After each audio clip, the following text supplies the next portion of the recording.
जय बद्री केदारनाथ दोस्तों, बहुत बहुत स्वागत है आप लोगों का मेरे एक और YouTube वीडियो पे। तो दोस्तों आज हो चुकी है 8 नवंबर और 7 नवंबर तक के मेरे म्यूचुअल फ़ंड पोर्टफोलियो अपडेट हो चुके हैं।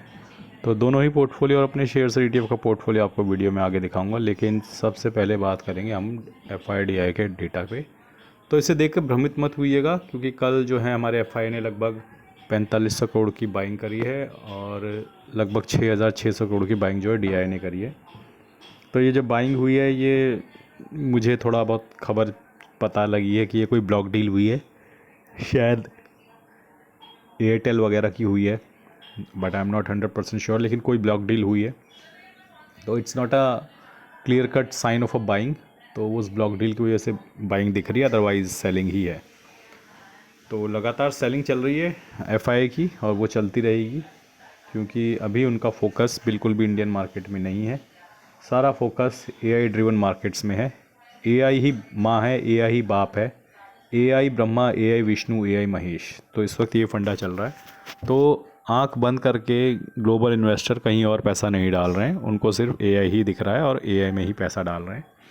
मुझे ऐसा लगता है कि देर सवेर ये भ्रम, ये नींद इनकी टूटेगी, क्योंकि सब AI कंपनियां अच्छे नतीजे नहीं देंगी, और जब नहीं देंगी तो वहाँ टम्बलिंग भी होगी, मार्केट वहाँ पे क्रैश भी करेगी, उन शेयर्स के दाम भी घटेंगे। तो मुझे लगता है उसके बाद थोड़ा बहुत चर्निंग वगैरह होगी। लेकिन फ़िलहाल तो यही लग रहा है कि हर कोई AI की इस अंधी दौड़ में कूदना चाहता है और AI भी उससे अछूते नहीं है। हम नहीं कूद सकते, क्योंकि हम तो कॉमन मैन हैं, तो हमको तो इंडियन स्टॉक्स में ही डालना अलाउ है, हम बाहर नहीं डाल सकते। और बाहर अगर आप डाल भी सकते हैं तो इतना महंगा पड़ जाता है और कुछ बनता नहीं है उसमें कुछ, क्यों ना, क्योंकि आप इधर के किसी ऐप से डालोगे वो कमीशन लेगा, फिर बाहर के किसी ऐप पे वो एसोसिएशन बनाएगा, फिर उसके थ्रू इन्वेस्ट करेगा, वो भी कमीशन लेगा, फिर बेचोगे तो वो कमीशन लेगा, फिर इधर बेच खरीदोगे तो वो कमीशन लेगा। करेंसी एक्सचेंज का अलग झमेला होगा। मे भी करेंसी एक्सचेंज का वो झमेला वो खुद देख लेगा ऐप वाला, लेकिन उसके लिए भी वो एक स्पेसिफिक चार्ज तो काटेगा ही। तो बड़ा कॉस्टली पड़ जाता है। और बाकी जो बचे म्यूचुअल फंड्स और ETF, उनमें भी बार बार लिमिट ख़त्म हो जाती है तो ब्लॉक कर देते हैं, वो आपको रेगुलर इन्वेस्ट करने ही नहीं देते। क्योंकि जैसा कि मैंने आपको पहले भी बताया था, एक पर्टिकुलर अमाउंट तक की इन्वेस्ट करने की लिमिट होती है। तो हर फंड के पास होगी, हर फंड के पास होगी वो लिमिट। तो जिसकी लिमिट एग्जॉस्ट होती चली जाती है, वो लमसम और SIP दोनों बंद कर देता है, तो आपकी रेगुलर चल भी नहीं पाती हैं। तो ये समस्या रहती है फॉरेन फंड्स के साथ, क्योंकि उनकी जब लिमिट एग्जॉस्ट हो जाती है, क्योंकि AI का फ़ायदा उठाने वाले चतुर लोग तो हमारे यहाँ भी बहुत हैं, तो उन्होंने भर भर के डाला होगा पैसा। तो वो अधिकतर फंडों की तो लिमिट ही बंद हो गई है, तो ना लमसम लेके राजी हैं वो फंड्स, ना SIP चल रही है उसमें। कुछ एक चल रहे हैं, किस्मत होगी इनकी, जिनके थ्रू कम इन्वेस्टमेंट होती होगी वो चल रहे हैं। बाकी वेट एंड वॉच ही कर सकते हैं, अब कुछ बचा नहीं है। नतीजे भी कंपनियों के मिक्स रहे हैं, मिक्स टू पॉजिटिव ही कहूँगा, ऐसा नहीं है कि कोई डिज़ास्टर हो गए हों। मिक्स टू पॉजिटिव हैं, जिनका अंदेशा था कम आएंगे उनके कम आए हैं, जिनका अंदेशा था अच्छे आएंगे उनके अच्छे आए हैं जी। कुछ ने सरप्राइज़ बहुत अच्छे भी दिए हैं, और ऐसे कोई बहुत ज़्यादा डिज़ास्टरस सरप्राइज़ नहीं थे। ठीक है, तो ऑन द लाइन्स ही थे। सबसे बड़ी बात होती है ऑन द लाइन्स थे, कि मोटा मोटा इतने ही आएंगे, उतने ही आए हैं, कुछ के अच्छे आ गए हैं। और अगले क्वार्टर में जब जनवरी फरवरी में नतीजे आएंगे, तब उम्मीदें अच्छी हैं कि अच्छे नतीजे आएंगे।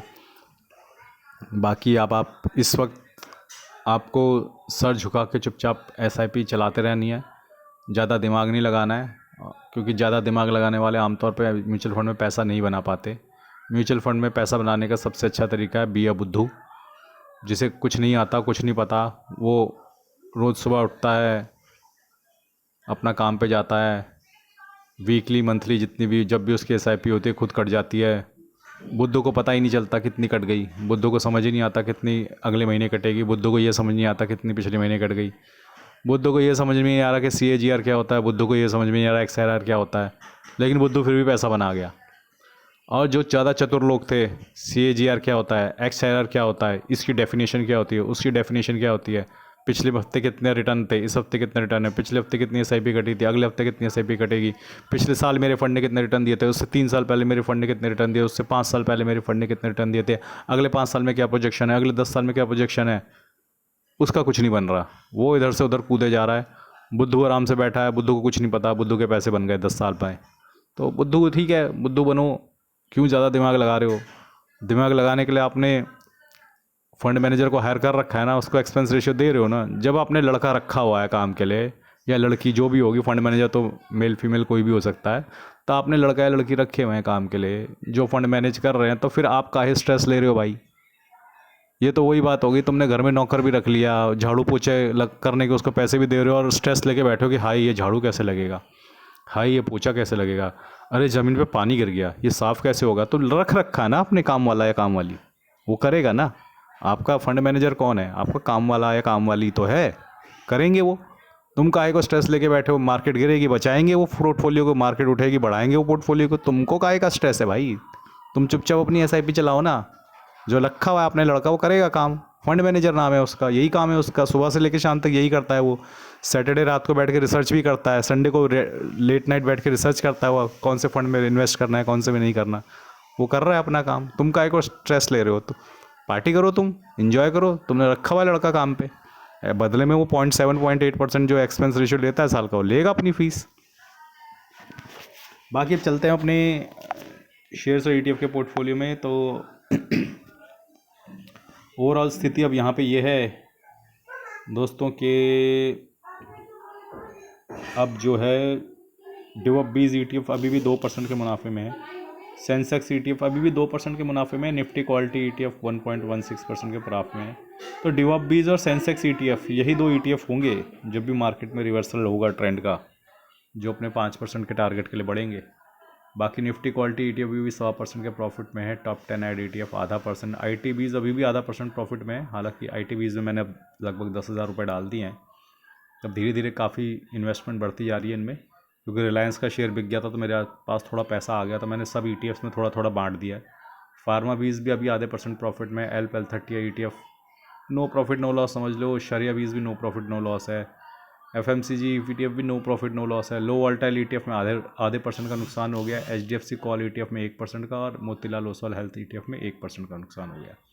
ऊपर अपने वही पिटे हुए शेयर्स हैं, टाटा मोटर वगैरह वगैरह, तो उनको छोड़ देते हैं। बाकी ETFs में ऐसा है कि अब मोतीलाल ओसवाल हेल्थ अगर गिरता है अगले हफ्ते, तो मैं इसमें थोड़ा और एवरेज करूँगा, और अभी इसमें स्कोप काफ़ी, अभी सिर्फ 5500 रुपये डाले हैं इसमें। HDFC कॉल ETF में भी मैं एवरेज करूँगा, क्योंकि 1% गिर गए। तो बहुत सिंपल है अपना ETF स्विंग ट्रेडिंग की स्ट्रेटेजी, जो ज़्यादा गिरता जा रहा है उसमें थोड़ा एवरेजिंग ज़्यादा कर दो, बाकी जो नहीं गिर रहे उसमें अब थोड़ा थोड़ा डालते रहो, महीने का 1-2 बार। तो चल रहा है अपना ETF में, और अभी फ़िलहाल 8% के नुकसान में, 1,84,000 इन्वेस्टेड वैल्यू है, 1,68,000 करंट वैल्यू है पोर्टफोलियो की। और टाटा मोटर कमर्शियल व्हीकल के शेयर्स अभी तक एलोकेट नहीं हुए हैं, जो वो आएंगे तो वो भी जुड़ जाएंगे इस पोर्टफोलियो में। तो अभी सिर्फ टाटा मोटर पैसेंजर व्हीकल के शेयर्स आपको दिख रहे हैं। मेरे आपको याद होगा मेरे पास टाटा मोटर्स ये डीमर्जर से पहले के हैं, तो मैं टाटा मोटर कमर्शियल व्हीकल के शेयर्स भी अभी लिस्ट होने बाकी हैं। जैसे ही वो लिस्ट होंगे आपको मेरे पोर्टफोलियो में दिखने लग जाएंगे। बाकी दोस्तों मैंने कुछ फ्लिपकार्ट के लिंक्स दे रखे हैं, अगर आप अपने मोबाइल स्क्रीन पे टैप करोगे तो व्यू कोड या प्रोडक्ट कोड करके लेफ्ट साइड बॉटम में एक लिंक आएगा, उसके अंदर आपको जाके फ्लिपकार्ट में घुस के जो मर्जी चाहे आप शॉपिंग कर सकते हैं। मेरे लिंक के थ्रू शॉपिंग करने से आपको कोई भी स्कीम या ऑफ़र या कैशबैक पे कोई भी इम्पैक्ट नहीं पड़ेगा। हाँ, आपके भाई को एक सपोर्ट जरूर रहेगा इकोनॉमिकली। तो आगे चलते हैं अपने एंड मनी ऐप के म्यूचुअल फंड पोर्टफोलियो। तो एंड मनी ऐप के म्यूचुअल फंड पोर्टफोलियो में कल मुझे मामूली सा 250 रुपये का नुकसान हुआ है लगभग। तो कल तो कोई नुकसान नहीं हुआ, मिड कैप ने इज्जत बचा ली है कल, और अभी भी लगभग 47,000 के मुनाफे में है ये portfolio. Invested value is 8,09,000, current value is 8,56,000, लगभग 42,000 की SIP चल रही है मेरी, और जिसमें 8,500 रुपये की SIP कंप्लीट हो चुकी है। पराग पारिक ने कल 428 रुपये का नेगेटिव रिटर्न दिया है, अभी 4.5% के प्रॉफिट पे है ये फंड।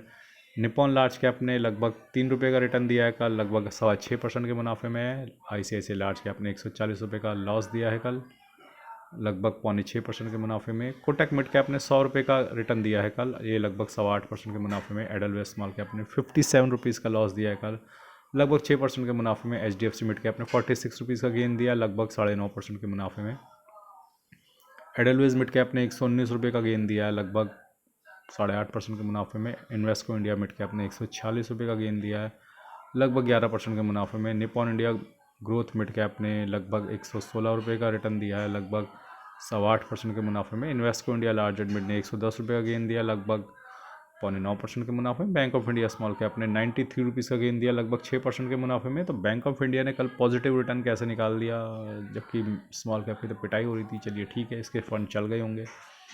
HSBC स्मॉल कैप ने 97 का लॉस दिया है, लगभग 3.5% के मुनाफे में। मोतीलाल ओसवाल मिड कैप ने 38 रुपये का लॉस दिया है, लगभग 5% के मुनाफे में। बंधन लार्ज एंड मिड ने 52 रुपये का लॉस गेन दिया है, लगभग 8.5% के मुनाफे में। कोटक स्मॉल कैप ने 15 रुपये का लॉस दिया है, लगभग 3.5% के मुनाफे में। कैनरा रोबेको ने 92 रुपीज़ का लॉस दिया, लगभग 5.25% के मुनाफे में। निपॉन स्मॉल कैप ने 49 रुपीज़ का लॉस दिया, लगभग 5% के मुनाफे में। GM फ्लेक्सी कैप ने 89 रुपीज़ का लॉस दिया, लगभग 2.5% के मुनाफे में। SBI स्मॉल कैप ने लगभग 51 रुपये का लॉस दिया, लगभग 4.25% के मुनाफे में। टाटा स्मॉल कैप ने 13 रुपये का गेन दिया, लगभग 1% के मुनाफे में। तो टाटा स्मॉल कैप का प्रॉफिट तो नीचे नेगेटिव में घुसने को तैयार हो गया। जियो ब्लैक रॉक में दोस्तों मैंने कल 5,000 रुपये का लमसम कर दिया था। अब 5,000 रुपये को आप लमसम बोलो, जो भी बोलो, वन टाइम इन्वेस्टमेंट मैंने कर दी थी कल, जब मार्केट नीचे डिप कर रखी थी। तो मुझे ये था कि अगर मार्केट डिप में ही क्लोज हो जाती है तो मेरे को अच्छे लेवल में मिल जाएगा। हालांकि मार्केट रिकवर कर गई, 25,500 तक पहुंच गई, बट दैट्स ओके। मैंने 5,000 रुपये का जियो ब्लैक रॉक में कल कर दिया था, एक वन टाइम इन्वेस्टमेंट। और अब ये बढ़ गया है कल 13 रुपये से, और अब यहाँ पे इन्वेस्टमेंट भी 7,000 रुपये हो गई है, और नो प्रॉफिट नो लॉस पे चल रहा है जियो ब्लैक रॉक फिलहाल। कौन कौन सी SIP मेरी कटने वाली हैं अगले हफ्ते, तो आप देख सकते हो कि जियो ब्लैक रॉक फ्लेक्सी कैप में मैंने कल 5,000 रुपये की इन्वेस्टमेंट करी थी वन टाइम। बाकी SIP का जहाँ तक सवाल है दोस्तों, मंडे को मेरी SBI small cap, Tata small cap, Canara Robeco small cap, bank of India small cap, ओहो, बंधन large and mid, Jio black rock flexi cap, Motilal Oswal mid cap. बाप रे, काफ़ी सारी SIPs मेरी मंडे को तैयार हैं।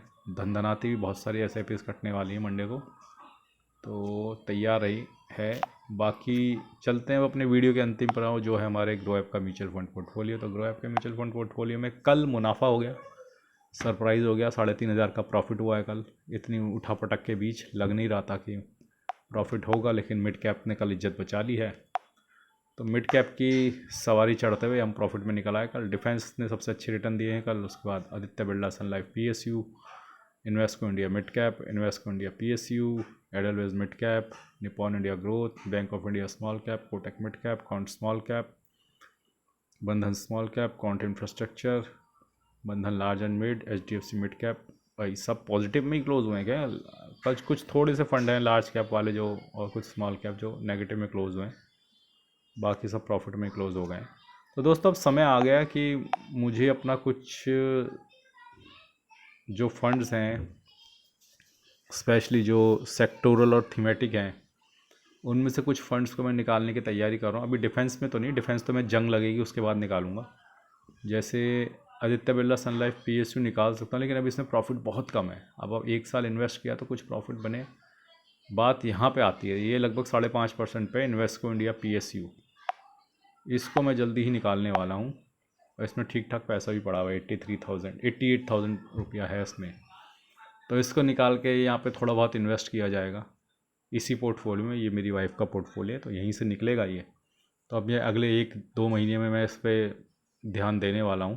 तो एक बार ठीक ठाक प्रॉफिट सा बन जाए इसमें, एक बार थोड़ा सा चली जाए मार्केट, 8-9% का रिटर्न बने, तो एक डिसेंट रिटर्न 1 साल में 9% कमा के इसमें से एग्ज़िट लूँगा। क्योंकि ये सेक्टोरल म्यूचुअल फंड है दोस्तों। तो मैंने आपसे हमेशा बोला था कि मुझसे भी कुछ गलतियाँ हुई हैं और मैं उन्हें सुधारूँगा धीरे धीरे समय के साथ। तो अब इसमें एग्ज़िट लोड हट गया है, तो एग्ज़िट लोड मतलब अब मुझे कुछ नहीं देना है। तो अब इसको बेच के कौन से फंड में शिफ्ट किया जाएगा वो आने वाले समय में मैं आपको बताऊंगा।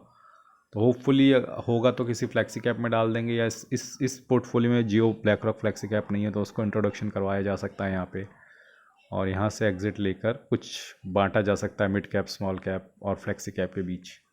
तो वो मैं जल्दी करूँगा। और धीरे धीरे जितने भी सेक्टोरल और थीमेटिक म्यूचुअल फंड हैं उनसे रुखसत करूँगा। तो आज के लिए बस इतना ही। धन्यवाद। Goodbye. जय बद्री केदार।